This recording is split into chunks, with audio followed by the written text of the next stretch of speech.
Hello বন্ধুরা, আজ আমি আপনাদের সাথে শেয়ার করতে চলেছি আমার লেখায় কবিতা, যার নাম দিয়েছি চাকরি।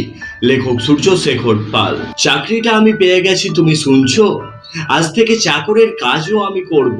চাকরি পেয়েছি বলে সবাই খুশি হবে, তবে আমি ভিতরে ভিতরে মরবো। সবাই ভেবেছিল আমি হয়তো কিছু করব না, সারা জীবন বাপের হোটেলে বসে খাবো। কেউ কোনোদিন কল্পনাও করতে পারেনি হয়তো যে আমি এত ভালো একটা চাকরি পাবো। তবে চাকরি মানে তো চাকর, তাই আমি ভিতরে ভিতরে মরছি। কিভাবে আমি চাকরি ছাড়বো সেই চিন্তা ভাবনা করছি। কারণ জীবন যখন একটা, তখন আমি চাকর হয়ে থাকবো না, আমি নিজেই বস হব। তবু কাউকে বস করে রাখবো না। দরকার হলে চায়ের দোকান খুলবো, সেখানেও স্বাধীনতা আছে। আজকের দিনে কি করে বাবু সবাই চাকরি করে বাঁচে? তবে সবার কথা জানি না বাবু, আমি চাকরি নাহি করব, ব্যবসা করে ভবিষ্যৎটা সুন্দর করে গড়ব।